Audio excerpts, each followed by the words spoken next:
Once we do get the firing command, the various tanks within the 3 stages of the Saturn V launch vehicle begin to pressurize.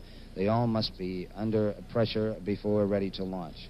We have a sequence status board here in the control room that will give us readouts on the overall status of the space vehicle as we reach the terminal phases in the countdown. Now, 2 minutes, 32 seconds, and counting. Our status board indicates that all aspects are ready. Instrument unit is ready. Spacecraft ready. Final check of the emergency detection system. That ready light also on. First stage preparations are completed.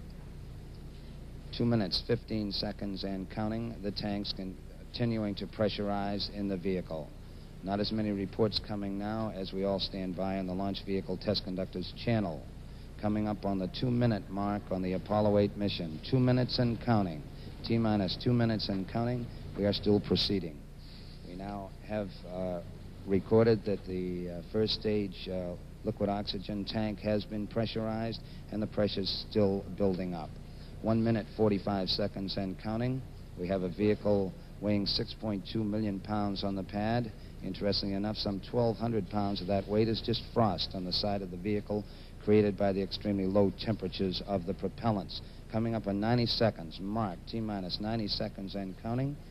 The Apollo 8 crew standing by, spacecraft commander Frank Borman, Jim Lovell, Bill Anders. We now have a report that the liquid hydrogen tank on the 3rd stage is pressurized. 1 minute, 15 seconds. All 3rd stage propellants pressurized at this time as we come up on the 60-second mark on a flight to the moon. T-minus 60 seconds and counting. T-minus 60 seconds and counting. The vehicle now is completely pressurized. We're coming up on a power transfer shortly. T-minus 50 seconds and counting. We have the power transfer. We're now on the flight batteries within the launch vehicle. 45 seconds. Final reports coming from Frank Borman at this time. Final look at the switch list aboard the spacecraft. 35 seconds and counting. We'll lead up to an ignition sequence start at 8.9 seconds. This will lead up, as we build up the thrust, to a liftoff. If all goes well, it's 0. We've just passed the 25-second mark in the count. 20 seconds. All aspects, we are still go at this time. T-minus 15, 14, 13, 12, 11, 10, 9. We have ignition sequence start. The engines are armed. 4, 3, 2, 1, 0. We have commit.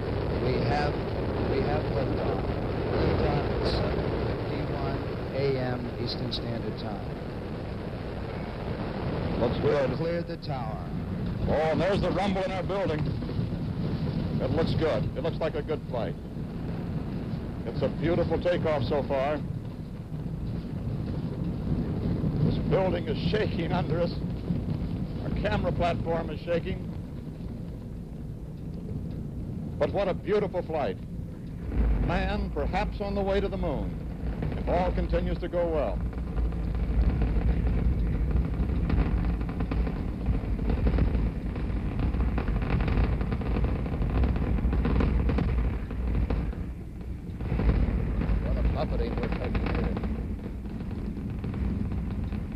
Probably more severe than the men in the spacecraft itself.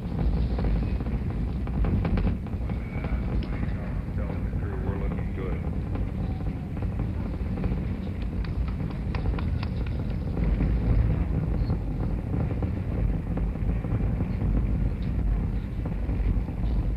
One minute, 15 seconds, and we're a little more than half mile into the sky and about nearly 4 miles downrange.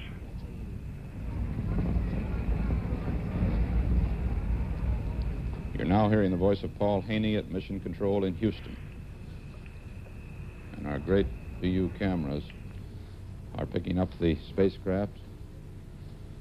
1 minute, 40 seconds. All looks great. Now in 15 seconds, the inboard engine should cut off on that first stage. That's the one inboard engine, and then 6/10 into the mission, and Frank Borman has confirmed each event as it's been passed to him by Mike Collins at this point. The crew has been given a go for staging. Inboard out on time, Frank Borman says. 25 The more inboard seconds. engines. The other 4 engines of the first stage should cut out. 2 minutes, 25 seconds. The rocket then will be 20 miles high and going 3,000 miles an hour.